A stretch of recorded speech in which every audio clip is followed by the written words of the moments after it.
Okey, untuk topik SBP Form 5, dia membelah, pembelahan nukleus.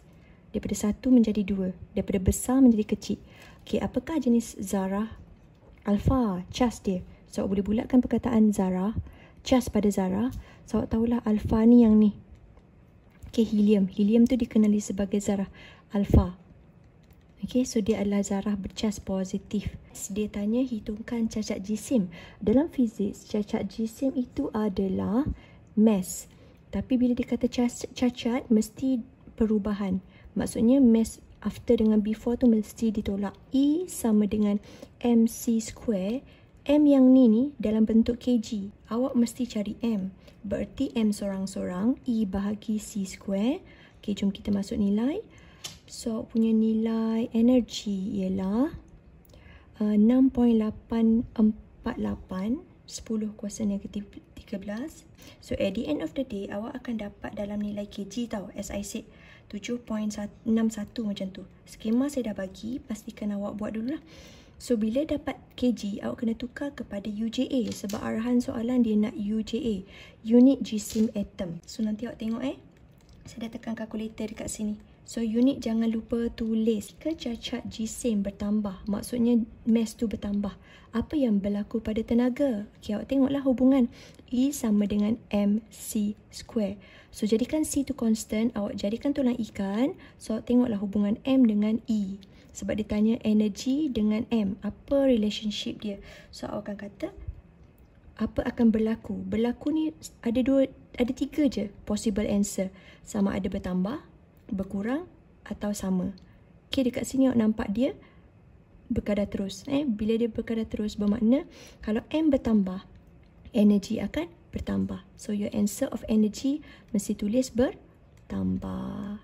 So, kita nampak dekat sini ada current flow daripada terminal positif bateri dan arah current tu sama dengan arah jalan diode tu. Tu awak dah nampak dulu. Okay, seperti yang kita sedia maklum, dia akan menyebabkan mentol menyala. Itu idea awak lah. Okay, next kita baca soalan.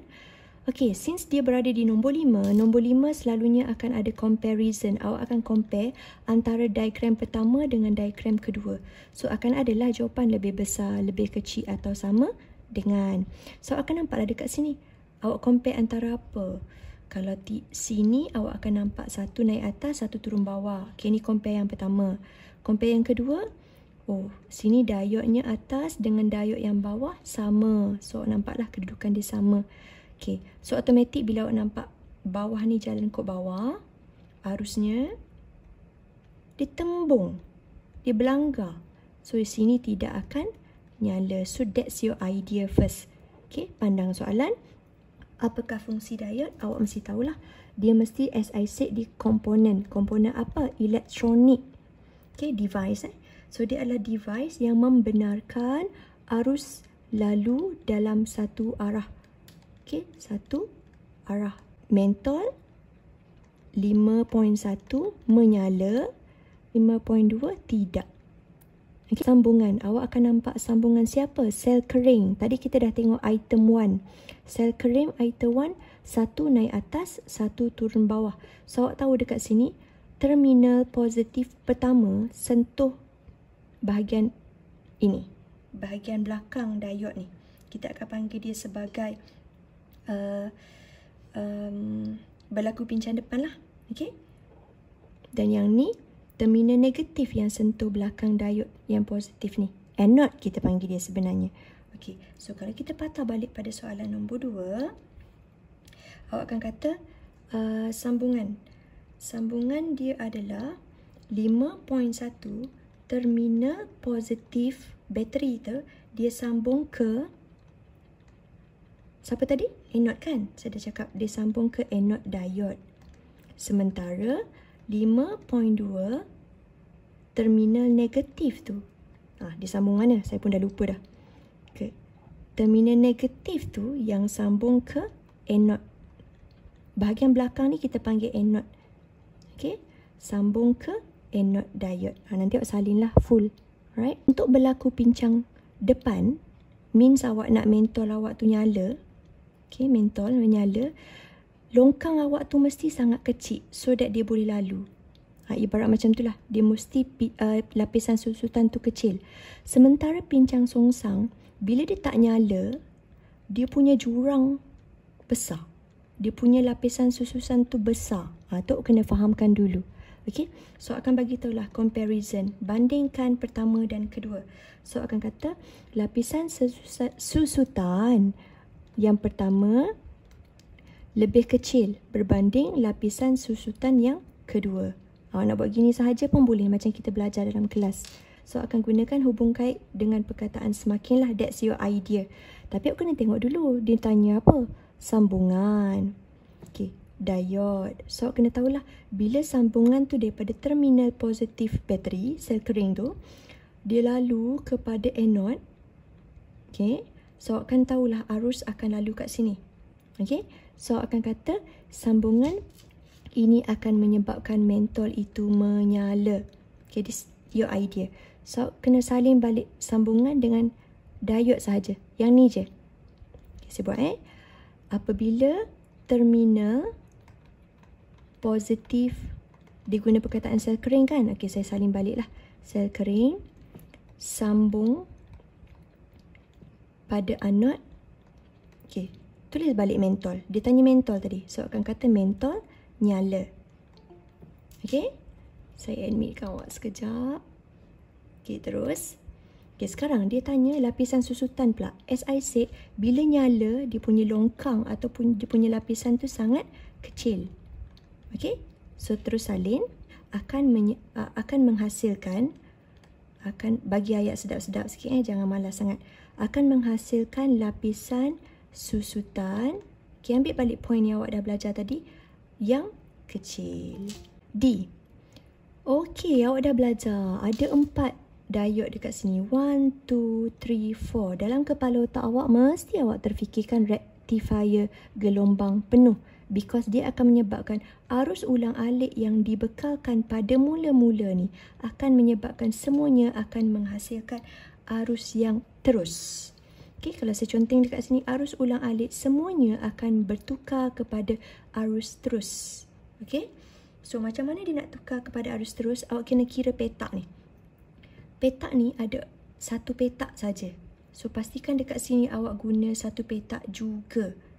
Okay, jangan besar atau kecilkan dia. Mesti sama besar. So draw arus terus awak tadi. Macam tu. Okay. Betul tak saya kata? Laka kan? So, bila laka bermakna awak kena draw dekat sini lah. 2 markah. Kapasitor. Selalunya kapasitor awak kena tahu apa tahu? Sambungan dia mesti selari dengan sebelah device yang sebelah dia tu. So, awak kena tengok kat atas ni. Andai kata device sebelah itu adalah perintang, kapasitor itu mesti selari sebelah dia kat sini. Next, ini adalah nombor 6. Nombor 6 ini awak nampak saja perkataan sel foto. Awak dah tahu dia adalah bab terakhir, fotoelektrik. Okay, untuk tajuk fotoelektrik, awak kena tengok gambar rajah. Awak ada nota dekat situ, dia bagi tahu lambda yang berbeza. So, bila ada beza lambda, means ada beza warna lah. So, andai kata saya buat warna pelangi, tolong hafal yang paling atas mesti ikut warna. Michael J. Fogg kena hambat berut India Utara. Ni lambda terkecil, ungu. Yang paling besar ialah merah. Kena catat dekat situ. And then your idea also lambda, apa formula dia? V sama dengan F lambda. Betul? So, awak boleh relate kan apa hubungan V dengan lambda? Hal laju dengan lambda. Andai kata frekuensi kekal. Contoh so awak akan nampak lah. Bila frekuensi kekal, mereka berkadar terus. Awak kena plan your idea. Okay? So, andai kata hal laju pula sama. So, awak kena relate pula. Kalau hal laju pula yang sama, so apa hubungan dia? Darab pindah jadi bahagi. So, dia adalah berkadar songsang. Okay? Plan your idea, teliti, jangan cuai. Okay, jom kita compare. Gambar 1, gambar 2. Gambar 1, awak akan dapat compare cahaya hijau dan cahaya biru. So, lambda adalah biru dan hijau. Tidak sama. Okay, apa lagi yang awak nampak? Cuba tengok dekat sini. Wow. So, awak akan nampak lah arus untuk hijau dulu. Hijau di atas. Arus untuk hijau kecil.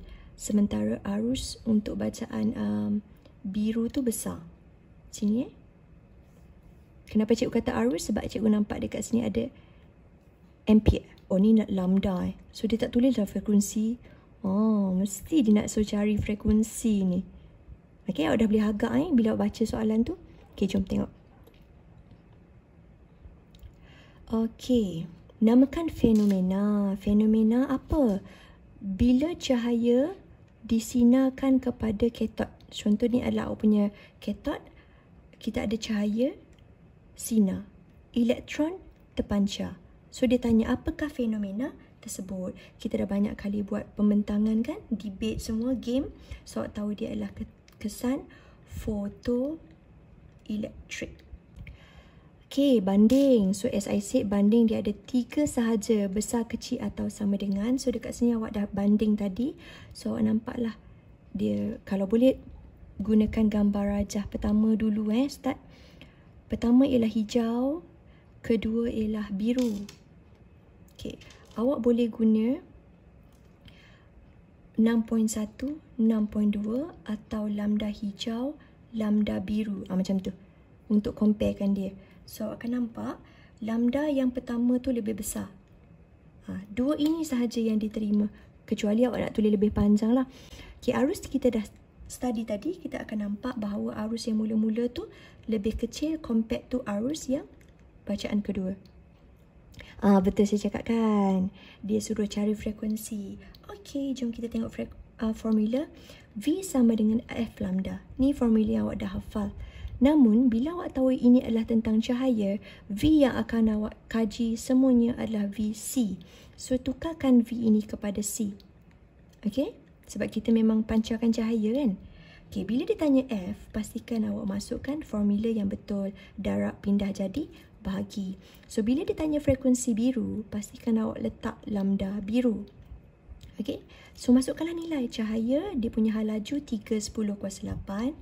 Dan lambda biru tadi dia dah bagi nilai 467 10⁻⁻9. Kalau saya tercuai, awak tekan kalkulator, cara yang sama. Shift kuning. Okay, so at the end of the day, awak punya nilai akan dapat, ini skema akhir, 6.424. Kalau nak bunda, hati-hati, jangan bunda salah. So, akan dapat 10⁻14 dan unit untuk frekuensi ialah Hertz. Bandingkan frekuensi pertama dan kedua. Soalan tanya banding, so awak boleh bagi tahulah. Frekuensi hijau lebih kecil berbanding frekuensi biru. Macam tu. Nyatakan hubungan. Bila nyatakan hubungan, awak akan tengok balik jawapan tadi. Okay? So, akan nampaklah V sama dengan F lambda.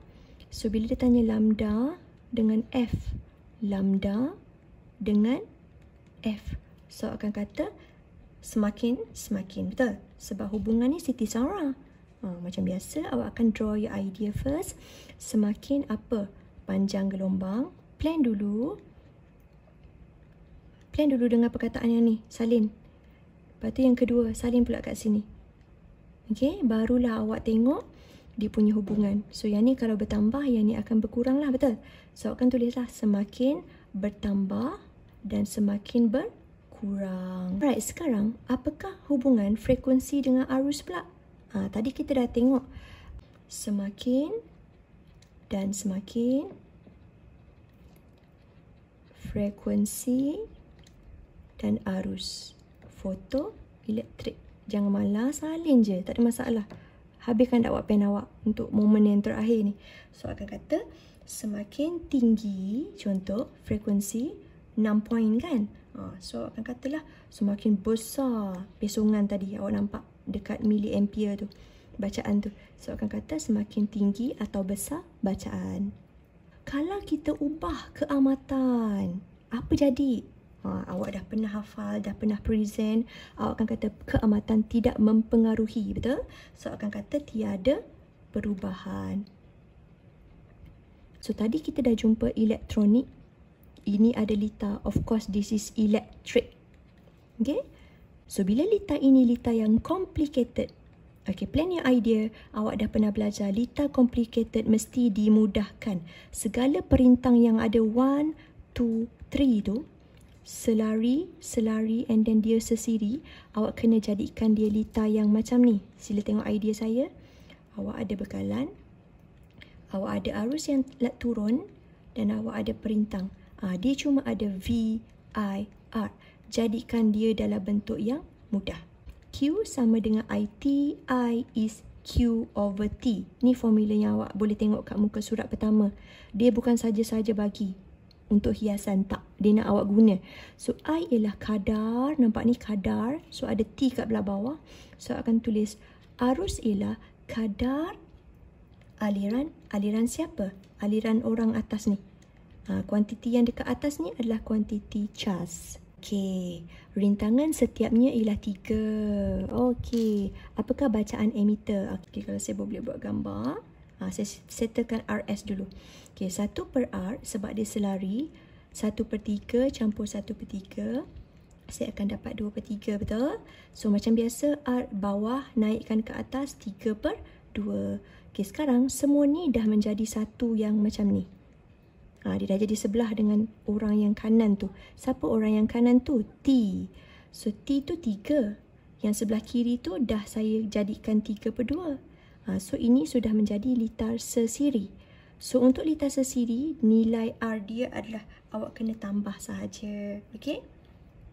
So, awak tambah saja. 3/2 tambah 3. So, this is your R total. R total inilah yang akan berada dekat sini. Okey? Saya harap awak faham. Okey, terus kita masuk formula. V sama dengan IR. Soalan tanya I. Saya jadikan I seorang-seorang. So, R pindah, dia akan dapat V bahagi R. 3/2 tambah 3. Dia bagi kepada awak voltan 6. Total dia. So, letakkan balik dalam ni. 6. Okay, barulah awak start tekan kalkulator. Jeng. Awak dapatlah arus yang lalu 1.33. Kalau perlu bunda lah. Alright, next soalan besar terusnya. Nampak? Cepat panas. Kenapa cikgu boleh cam cepat panas? Sebab awak nak bekalkan haba. Okay, sesuatu yang bekalkan haba, dia punya rintangan tu tinggi. Tolong hafal Benda yang cepat panas, rintangan tinggi. Ibarat macam ni lah. Awak berjauhan dengan seseorang yang awak sayang. Banyak halangan. Stres tak? Rintangan tinggi kan? So, kita akan macam halangan, stres, rintangan tinggi. Semua tu boleh berlaku lah. So, awak boleh hafal macam ni Okey, rekaan gegelung biasanya dia mesti berbelit-belit. Ataupun orang kata, kalau saya draw idea kat sini, antara dawai yang pendek dengan dawai yang berliku panjang, lepas tu awak stretchkan dawai ni, tegak, dia akan sebenarnya lebih panjang. So, antara yang pertama dengan yang kedua ni lebih panjang, betul? So, bila dia lebih panjang, rintangan dia lebih tinggi. Okay, so saya akan pakai L atau M. Okay, kerintangan, okay, tolong hafal apa beza R? Ni P dia macam wow yang gitu sikit. So, ini kita panggil kerintangan. Hati So, hubungan kerintangan dengan R ialah berkadar terus. Kalau kerintangan tinggi, rintangan juga akan tinggi. So, kita nak choose yang ini. Okay? So, saya akan pilih yang ni. M. Gegelung. Dia bergelung. Rintangan tinggi. Kenapa perlu rintangan tinggi? Barulah haba banyak. Dah cakap tadi kan? Kerintangan, awak nak kerintangan yang besar. Pun dah cakap tadi, apabila kerintangan tu besar, rintangan akan besar. Semua ni lah. Haba pun akan banyak. So, akan kata rintangan akan tinggi. Boleh repeat answer, tak ada masalah. Saya memilih elemen M. Elektronik dah, elektrik dah. So, this is involve magnet. So, ini adalah elektromagnet. Tengok dah nampak dah. Komponen apa tu? Awak ada komponen utara, selatan. Awak ada arah anak panah, awak ada arus. So, bila awak ada arus, awak ada benda yang nak move, bergerak, mesti awak akan ada daya. So, of course, kita tahu ini tangan kiri lah. Sebab yang ni adalah paling akhir kita tentukan.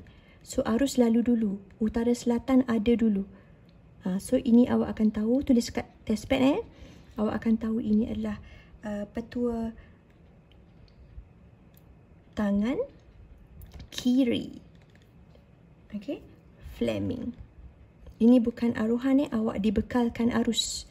Dibekalkan arus. Tengok saya tanda ni. So dia adalah ni M jangan lupa sebiji saja, jangan buat double M.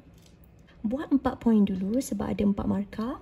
So awak kena tahulah macam mana dia berputar. Dia akan putaran tu awak kena tulis akhir sekali. Maksudnya apa berlaku sebelum objek, apa berlaku kejadian, apa akibat, apa hasil akhir yang terakhir keluar. So awak tengoklah bendanya berputar, betul? So bila berputar awak kena tulis dekat hasil akhir ini. Tulislah gegelung akan berputar. Okay, first kita mesti tahu bahawa ada arus lalu lah. Tadi kita dah cakap kan. Okay, jom kita tengok. Okay, dekat sini akan ada arus lalu. Tolong tengok sebelah saja. Sebab awak nak buat tangan awak tu, nak berputar arah mana. So, awak akan nampak lah kalau buat jari Fleming awak tu, arus awak akan menghala ke arah. Okay, kalau boleh tengok jari saya.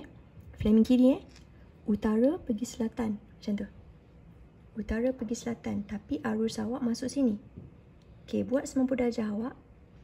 Okay, macam ni. Nampak tu? Utara, ni utara.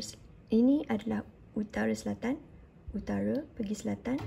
Sini adalah arus awak. Jadi hantu kan? So, awak punya objek ni, yang naik ni, daya ni. Daya ni adalah daya yang saya hijaukan ni. Maknanya dia akan berputar arah. Kalau saya ada papan dekat sini. Boleh saya pakai saya punya kalkulator je. Katakanlah di bahagian AB.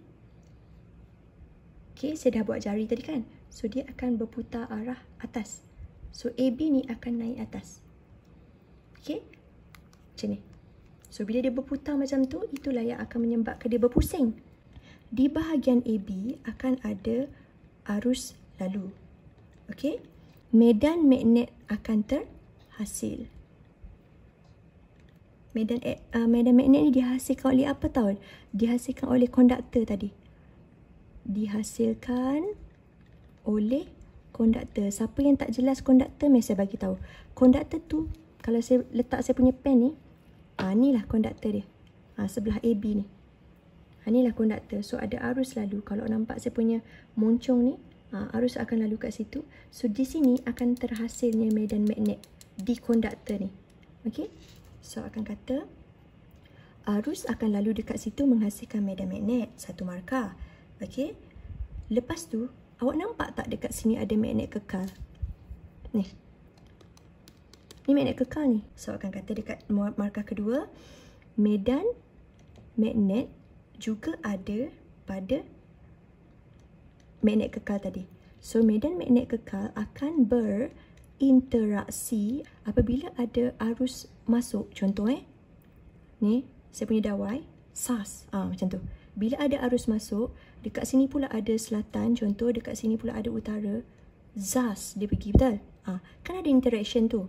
Medan magnet kekal, medan magnet konduktor. So, bila ada dua interaksi ni, so dia akan berinteraksi dengan yang atas ni. Yang bawah ni akan berinteraksi dengan yang atas. Tengok saya buat. Yang ni akan berinteraksi dengan ni. Yang kekal akan berinteraksi dengan pembawa konduktor tadi. So, dia akan menghasilkan medan lastik. Siapa yang dah lupa, inilah cara nak hasilkan medan lastik. Boleh buat nota dekat sini. Medan lastik terhasil disebabkan oleh interaksi antara medan magnet kekal dengan medan magnet konduktor pembawa arus. Pilihan terbaik mesti pilihan yang berlekuk. Okey, so saya akan pilih yang ni. Dia suruh buat motor. Prototype motor. Okey. So, yang ini pula awak dah pernah buat nota. Mesti pakai yang ni. Gelang gelincir. Yang ada 2. Saya akan bagi tahu muka surat je lagi. Kalau boleh buka buku teks. Dawai, kita akan pilih dawai yang tebal. Tebal. Okey. So, dekat sini kita akan pilih kupram. Kupram sebab kita nak yang bagus. Sesuatu yang bagus, dia mesti menghasilkan rintangan yang rendah.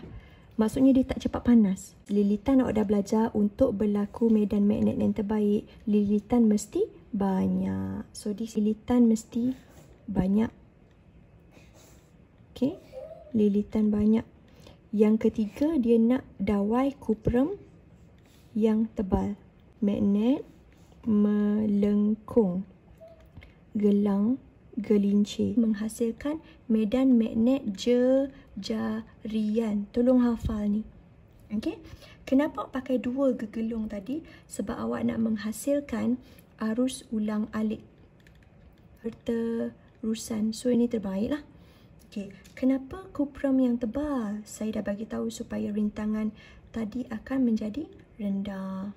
Dan akhir sekali, kenapa banyak lilitan? Sebab awak nak menghasilkan medan magnet yang banyak. Kalau saya boleh draw, gegelung awak tu, yang dekat buku teks tu, pemegang dia ni ada berus.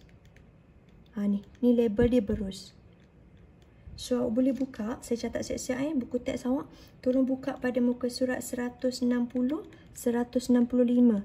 Tolong tulis bersama berus. Maksudnya penjana yang berberus akan memotong flux magnet. Dia akan menyebabkan memotong. Simple je, tak perlu nak complicated sangat. Saya rasa dah banyak kali hafal jawapan ni kan. Ni paling selamat. So kita tengok dekat sini. First dia nak suruh awak kira kuasa, power. Second dia nak awak kira power loss, kehilangan. Third dia suruh awak kira arus. Awak ada voltan input dan awak ada arus input. Awak ada voltan output dan awak ada kecekapan. So ini simple saja. Awak nak jawab P, awak ambil saja IV sebab dia tanya generator tau. So bila generator awak kena cari in generator kan sebelum 80 I 400 V. So masukkan awak akan dapat 32000 watt. Waktu ni dia 100%. Kalau awak nak tahulah, waktu ni dia cekap sebab dia before. Okay. After that, awak nampak dia berkurang kepada 85% sebab dia kata dia kecekapan dia 85. Bermakna dia ada benda yang lost lah. Dia akan ada benda yang hilang. Okay. Ambil balik formula atas ni. Okay. Tulis balik 85% ialah power out per power in darab dengan 100%. Okay. Soalan tanya loss. Loss bermakna selepas ditolak. Okay. Jangan cari out tau. Out tu belum siap lagi. Okay. Cari loss. Okay, masukkan nilai, jadikan PO, P out tu sorang-sorang. So, akan dapat 85/100, pindahkan saja. Darab PI tadi, P in tadi, 3200. Awak akan dapat output dia 27,200. Nampak tak dia berkurang? Daripada 100% dikurang ke 85. So, bila dia tanya loss, tugas untuk awak dapatkan loss dia adalah awak kena tolakkan. 32,000 tolakkan dengan apa akhir dia. Barulah awak dapat loss dia sebanyak 48,000. Next, soalan tanya, apakah arus pada kabel kuasa? So, itu adalah arus out lah. Apakah arus akhir? So, boleh pakai balik formula P sama dengan IV. Awak nak cari out tadi. Okay, tak ada masalah. So, masukkan saja I sama dengan 27200 nilai tadi. Tulis balik nilai dia juga. Okay, ini adalah jawapan untuk arus. Okay, untuk soalan muka surat akhir, soalan section C, ini adalah soalan form 5. Tekanan. Unit SI bagi daya, dia adalah unit Pascal. Okay, kenapa awak dapat naikkan hingga ke ketinggian tertentu? So, ni pun sama. Awak kena guna konsep OKH. Okay, first awak push. Daya kecil akan menolak omboh. Pendalih akan lalu dengan seragam pada ruang yang tertutup. Itu akan menyebabkan tekanan sebelah kiri sama dengan tekanan sebelah kanan. Okey, daripada luas yang kecil, daripada A tu, pergi kepada luas yang lebih besar. Okey, daya sebelah kanan akan lebih besar daripada daya sebelah kiri. Menyebabkan omboh kanan terangkat. Bandingkan, kita tengok cara saya baca. Bandingkan, tengok markah dulu. 5. So, pastikan awak buat 1, 2, 3, 4, 5. Macam tu. Okay. Luas kedua. 1 markah. Tekanan kedua. 1 markah lagi. Daya kedua. 1 markah lagi. Hubung kaitkan luas kedua, objek kedua juga, markah keempat, prinsip. Oh, ni paling awak pandai lah. Pascal. Okay, tulis Pascal. Nampak tak yang kedua tu semua lebih besar, betul? So, awak dah faham sangat dah Pascal ni. Jom kita tulis. 11.3, luas kedua 11.3 lebih besar. Awak akan tahu Pascal ialah tekanannya sama. Okay, tekanan sama.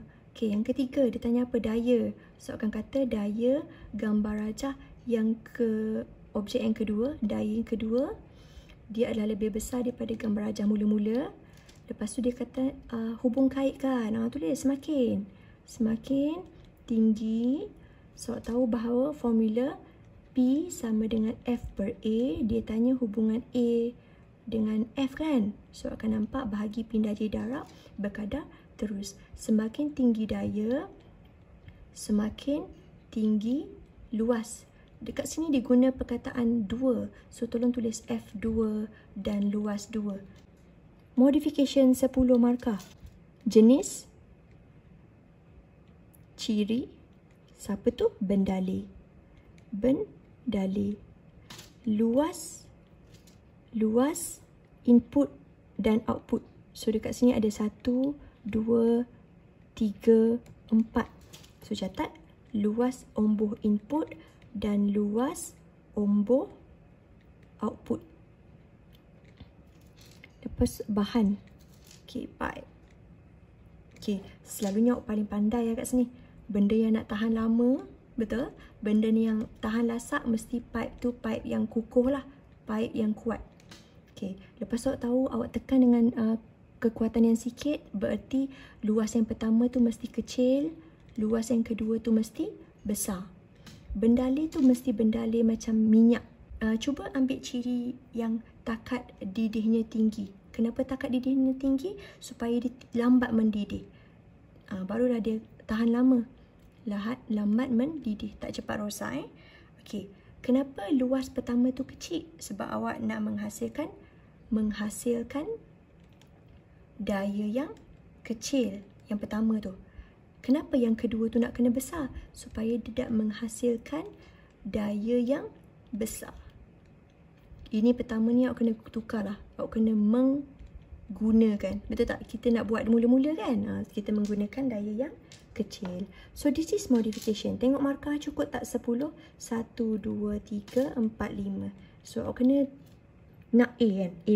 So, pastikan awak tengok markah, sayang markah. Jangan sesekali awak hilang markah atas kecuaian awak.